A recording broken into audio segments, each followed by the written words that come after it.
साल 2026 का बजट और अपना रिकॉर्ड बजट निर्मला सीतारमण ने पेश कर दिया है 2026 के लिए बतौर एक महिला वित्त मंत्री। इसी बजट में क्या बड़ा है, क्या फायदा है लोगों के लिए और अर्थव्यवस्था के लिए कितनी सोच रखी गई है, बातचीत करने के लिए हमारे साथ जुड़ रहे हैं केंद्रीय मंत्री, केंद्रीय वाणिज्य मंत्री पीयूष गोयल जी। पीयूष जी, बहुत स्वागत है आपका आज तक पर। मेरा पहला प्रश्न ही आपसे ये होगा पीयूष जी कि रिफॉर्म एक्सप्रेस, आप लोग, कल भी मैंने आपका इंटरव्यू किया था और आपने कहा कि ये रिफॉर्म एक्सप्रेस, हम रिफॉर्म बजट ला रहे हैं। ऐसा कौन सा बिग टिकट रिफॉर्म है? क्योंकि ऐसा लगता है कि अर्थव्यवस्था को एक मोमेंटम के साथ ग्रोथ आगे ले जाने की दिशा में ही बजट दिखाई देता है। अगर रिफॉर्म में आपको पूछूं तो 1, 2, 3 कौन से बड़े रिफॉर्म है? ये जो बजट है, मैं इसको फ्यूचर रेडी भारत का बजट बोलता हूँ। ये भारत को विकसित भारत 2047 बनाने के लिए गति देने वाला बजट है। और अगर आप रिफॉर्म्स की तरफ देखें तो उदाहरण के लिए हम मैन्युफैक्चरिंग सेक्टर को देखें। मैन्युफैक्चरिंग सेक्टर को और कंपेटिटिव बनाने के लिए जिस प्रकार से सोची समझी रणनीति के तहत कि अगर हमें टेक्सटाइल्स है तो आज की हमारी समस्या क्या है, देश भर में टेक्सटाइल फैला हुआ है। एक जगह रुई बनती है, एक जगह यान बनता है, एक जगह फाइबर बनता है, एक जगह कपड़ा तैयार होके उसका गारमेंटिंग होता है, अलग अलग जगह। उसके बदले बड़े टेक्सटाइल पार्क्स, पहले पीएम मित्र पार्क बनाए थे, वो बड़ा सफल प्रयोग रहा, तो और टेक्सटाइल पार्क बनाए और उसमें मैनमेड फाइबर, क्योंकि 2/3 अंतरराष्ट्रीय व्यापार मैनमेड फाइबर का, तो उस पर फोकस किया गया। एमएसएमई सेक्टर है, एमएसएमई सेक्टर के लिए 10,000 करोड़ रुपए सुनिश्चित किए गए हैं कि चैंपियंस बनाए, उनको बड़ा होने दें। और एमएसएमई जब एक्सपोर्ट करता है तो उसका एक्सपोर्ट टर्नओवर पकड़ा नहीं जाते उसके एमएसएमई स्टेटस में, तो उनको भी बड़ा बनने के लिए हम प्रोत्साहन देना चाहते हैं। आपके आईटी सर्विसेज हैं, सर्विसेज को सबको जोड़कर उसके सेफ हार्बर रूल्स बनाए गए हैं। बहुत ही बड़ा प्रमुख रिफॉर्म है। सरल हो जाएगा, एक्सपोर्ट आसान होगा, रोजमर्रा की समस्याओं से छुटकारा मिलेगा। और एक सर्विसेज की कमेटी बनाई जा रही है जो तय करेगी भारत का रास्ता कैसे अंतरराष्ट्रीय स्तर पर हम 10% सर्विसेज की मार्केट कैप्चर कर सकते हैं। अब मैं इसको कॉन्टेक्स्ट में आपको बताता हूं। यूरोपियन यूनियन का कल ही एफटीए का आपने मेरे से इंटरव्यू करी। एफटीए में यूरोपियन यूनियन सर्विसेज का लगभग 2.7-2.8 ट्रिलियन डॉलर का इंपोर्ट करता है, यानी 250 लाख करोड़ रुपए, 250 लाख करोड़ का इंपोर्ट सिर्फ मात्र यूरोपियन यूनियन के 27 देश करते हैं। हमारा आज का दिन योगदान क्या है? मात्र 46 बिलियन। ये हुआ करीब करीब 40-45 हजार। अब आप सोचिए कितना बड़ा संभावना है टू ग्रो दिस। हम आज जो एक्सपोर्ट कर रहे हैं वो 989 करीब 4.5 लाख करोड़ का सर्विसेज एक्सपोर्ट्स कर रहे हैं 250 लाख करोड़ में से। ये हुआ 1.5%। अब 4.5 लाख करोड़ को अगर हम 25 लाख करोड़ तक बढ़ा देते हैं तो आप कल्पना करिए कितने युवा युवतियों को नौकरी मिलेगी, कितने हमारे बहनों को साइबर सिक्योरिटी में काम करने को मिलेगा। तो एक एक चीज बड़ी सोची समझी रणनीति के तहत इसमें तैयार की गई है। हमारे डेटा सेंटर्स, विश्व स्तरीय डेटा सेंटर भारत में आए, विदेशी निवेश हो, इसमें फॉरेन कैपिटल आए, उसके लिए इंफ्रास्ट्रक्चर जो बनेगा उसमें लाखों लोगों को रोजगार मिलेगा। साथ ही साथ ये ग्रीन एनर्जी से चलते हैं तो रिन्यूएबल एनर्जी, नवीकरणीय ऊर्जा को बल मिलेगा। Solar, hydro, wind, battery storage, green hydrogen, green ammonia. आप कल्पना नहीं कर सकते इसका कितना प्रभावशाली लाभ भारत को होगा। और सालों साल उनको टैक्स फ्री तो दिया है 47 तक, पर हमारे को उतने समय तक फॉरेन एक्सचेंज अर्निंग्स लगातार आती रहेंगी। तो एक प्रकार से ये बजट अलग अलग चीजों को एड्रेस करता है। ठीक है। मैंने शायद कल आपके इंटरव्यू में केमिकल के बारे में भी जिक्र किया था, कैसे केमिकल इंडस्ट्री का बहुत बड़ा स्कोप है। अब इसमें केमिकल जोन्स बनाने की बात की गई है। पोर्ट के नजदीक 3 बड़े केमिकल जोन बने अगर, तो लाखों लोगों को काम भी मिलेगा और हमारी डिपेंडेंस आयात के ऊपर, इंपोर्ट के ऊपर कम होगी और हम एक एक्सपोर्ट करना का देश बन सकते हैं केमिकल्स में। तो बहुत सारी चीजें इस बजट में मिलती हैं। हाँ। जितनी गहराई में जाओगे उतना आनंद आएगा। और पीयूष जी, एक्सपोर्ट, विपक्ष को बहुत आनंद नहीं आ रहा है, लेकिन मैं उसमें बाद में आऊंगी। लेकिन एक्सपोर्ट को लेकर काफी आप उत्साहित दिख रहे हैं और ऐसा लग रहा है कि कल से कंटिन्यूटी में ये आगे चल रहा है, क्योंकि आपका कहना था कि बांग्लादेश और वियतनाम जैसे देशों ने जैसे इस वक्त टेक्सटाइल पे वो किया हुआ है, हमारे लिए एक बड़ा ऑप्शन खुलता है और टेक्सटाइल हब्स की बात इसमें की गई है। लेकिन मैं दूसरा सवाल आपसे पूछ रही हूं, अभी वैश्विक परिस्थितियां जो है उसमें एक अस्थिरता है, क्या वो जियोपॉलिटिकल इंस्टेबिलिटी या फिर वॉलेटिलिटी कह लीजिए, अमेरिका के लगाए हुए 25% यानी कुल 50% जो टैरिफ्स है, इन सब का साया भी दिख रहा है? क्योंकि एक वैश्विक प्रतिस्पर्धा जो हम देख रहे हैं, जैसे रेयर अर्थ कॉरिडोर एक बनाना, क्या भारत को भी समझ में आ रहा है कि चाइना इस दम पर अमेरिका से सीधा टकराता है या फिर अपने शर्तों पर डील करता है? ये ऐसी आत्मनिर्भरता है जिस पर भारत, क्या अमेरिका के अतिरिक्त टैरिफ का साया भी इस बजट पर है?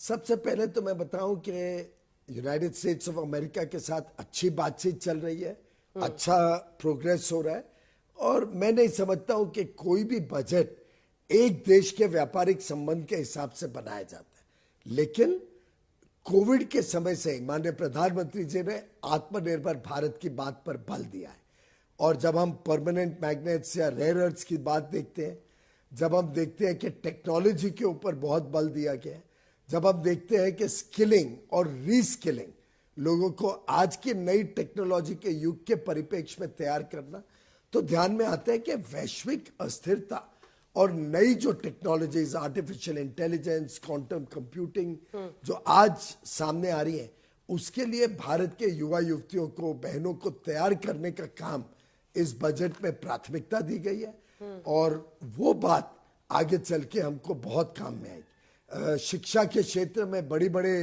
प्रोग्राम्स तैयार किए गए हैं और एजुकेशन हब्स। अब आज आप बॉस्टन जाइए, अमेरिका में बॉस्टन की पूरी इकोनॉमी एजुकेशन के ऊपर चलती है। बिल्कुल। क्यों ना भारत में ऐसे 3-4 जगह एजुकेशन हब्स बने जहां पे बड़े पैमाने पे देश और विदेश के युवा युवतियों को हम अच्छी शिक्षा दें, अंतर्राष्ट्रीय स्तर की शिक्षा दें और तैयार करें आज की चुनौतियों को का सामना करने के लिए। तो ये जो बजट है ये ट्रेडिशन को भी संभालता है, टेक्सटाइल्स, हमारे मछुआरे, हमारे पोल्ट्री, हमारे पशुपालक, उन सब की भी चिंता करता है, किसानों की भी चिंता करता है और दूसरी तरफ मॉडर्निटी, न्यू टेक्नोलॉजीज, भविष्य के लिए भी अपने आप देश को तैयार करता है। अगला प्रश्न मेरा है बाजार को लेकर। क्या सोच है सिक्योरिटी ट्रांजैक्शन टैक्स बढ़ाने के पीछे? क्योंकि बाजार में हमने एकदम गोता लगाते हुए देखा। और इसी के साथ कल पीयूष जी मेरा एक सवाल रह गया था जो मुझे काफी अफसोस हो रहा था, अच्छा हुआ आज आप सामने आ गए। सोने और चांदी की कीमतों में जो जबरदस्त बढ़त और उसके बाद जिन परिस्थितियों में वो थोड़ा सा गोता लगाता हुआ दिख रहा है, इस ट्रेंड को आप किस तरह से देख रहे हैं और आने वाले वक्त में इसके लिए क्या कदम उठाएंगे या किस तरफ ये जाता हुआ आपको दिख रहा है? 2 हिस्से हैं मेरे प्रश्न के, बाजार और सोना चांदी। अंजना जी, बाजार में सिक्योरिटीज ट्रांजैक्शन टैक्स का प्रभाव कोई इतना बड़ा नहीं है जिसके कारण कोई लॉन्ग टर्म बाजार कमजोर होगा। हम जरूर चाहते हैं कि जो स्पेक्युलेटिव ट्रेडिंग है वो नियंत्रण में रहे, नहीं तो कई बार शेयर मार्केट बहुत ज्यादा बढ़ जाती है। कुछ कुछ स्टॉक्स में तो earnings to share price ratio 100 तक चली गई थी। कुछ कुछ केसेस में ऐसे प्राइजेस थे जो किसी को समझ नहीं आ रहे थे कि लॉजिक क्या है और ऐसे में अनजान निवेशक को नुकसान होने की संभावना बढ़ जाती है। तो मैं समझता हूं ये एक संतुलन लाने के लिए बहुत अच्छा कदम उठाया है माननीय वित्त मंत्री जी ने और मैं उम्मीद करता हूं कि इसका प्रभाव कुछ ही दिनों का रहेगा। इससे मार्केट स्टेबलाइज होगी। जैसे स्टॉक मार्केट के लोग इस कॉम्प्रिहेंसिव बड़े बहुमुखी बजट की एक एक गहराई में जाएंगे तो उनको ध्यान में आएगा कि ये कैसे अर्थव्यवस्था को गति देगा, पंख देगा। आज देश के गरीब, देश की महिलाएं, देश के युवा युवती, देश के मध्यम वर्ग, सबके लिए अपार अवसर खोलेगा और देश को आगे लेके जाने का काम करेगा।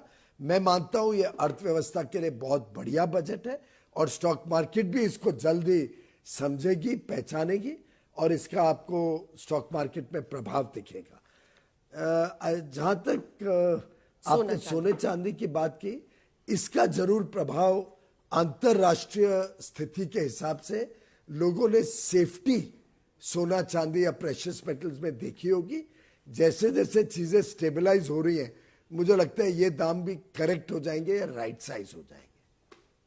अच्छा, आप ये ट्रेंड जो बढ़ रहा है, बताया जा रहा है कई सारे सेमीकंडक्टर से लेकर कई चीजों में, मतलब नीड बेस्ड सिल्वर का डिमांड बढ़ने से उसकी कीमतें बढ़ने की बात है, आपको लगता है कि ये ट्रेंड कायम रह सकता है?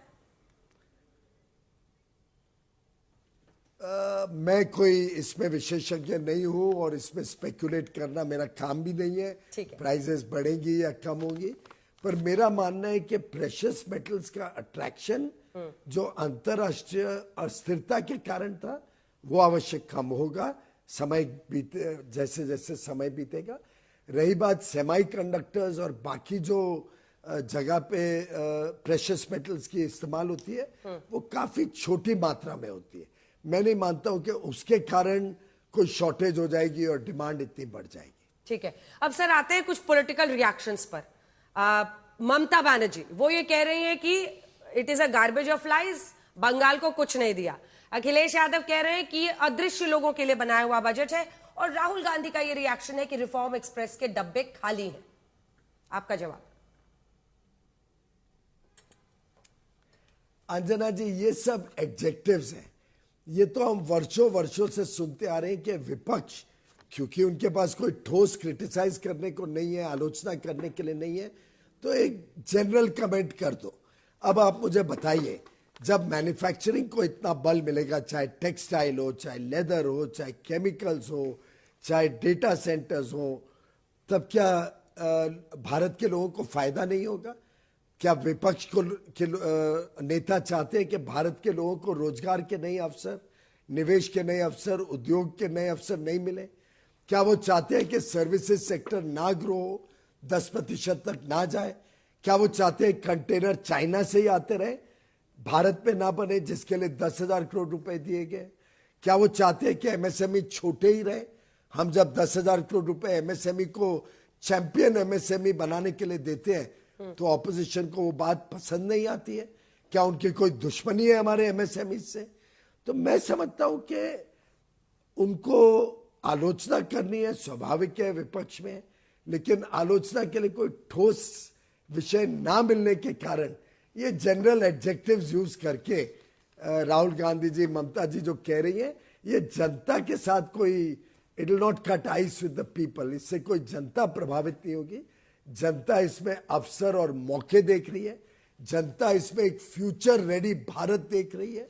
जनता इसमें एक अमृत काल में भारत कैसे विकसित बनेगा, आने वाले 2-2.5 वर्षों में कैसे हम विश्व की तीसरी बड़ी अर्थव्यवस्था बनेंगे, कैसे हम 2 दशकों तक विश्व की सबसे तेज गति से बढ़ने वाली अर्थव्यवस्था बनते रहेंगे। जनता को ये दिख रहा है, ये मौके दिख रहे हैं, ये अवसर दिख रहे हैं और अपनी तरक्की दिख रही है। ठीक है, एक आखिरी सवाल पीयूष जी आपसे, छोटा सा सवाल, और वो ये है कि मतलब आपकी पार्टी कहती है हम लाभार्थियों को पैसा दे रहे हैं, इस देश में अभी भी हम मुफ्त अनाज दे रहे हैं, बिहार में चुनाव के पहले हम 10,000 रुपया महिलाओं को देने की बात हमने देखी।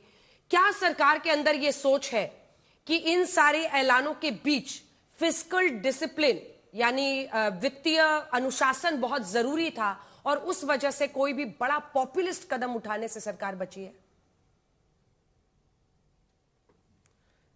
आपने देखा होगा कि हमने फिस्कल डिसिप्लिन को आज नहीं, 12 वर्षों तक हमेशा, कोविड का समय छोड़ दें, उस समय हमें थोड़ा फिस्कल लूज करना पड़ा था हमारे फिस्क को, लेकिन उसके अलावा हमने लगातार देश की अर्थव्यवस्था को मजबूत बनाने में विश्वास रखा है। आप बिहार का आपने जिक्र किया, वो जो 10,000 रुपए दिए गए वो बहनों को सशक्त बनाने के लिए था। It was to empower our sisters. हम चाहते हैं कि वो अपने पांव पे खड़े हो, अपने सेल्फ हेल्प ग्रुप पे अपने कुछ ना कुछ काम करने के माध्यम से अपनी आमदनी बने, वो लखपति दीदी बने। तो हमने जब भी कोई चीज लोगों को दी है तो उसको पीछे हेतु एम्पावरमेंट कर रहा है, परमानेंट डिपेंडेंसी क्रिएट करने का नहीं रहा है। पीयूष गोयल जी, आप आज तक पर आए, आपने हर सवाल का बजट पर जवाब दिया, बहुत धन्यवाद आपका।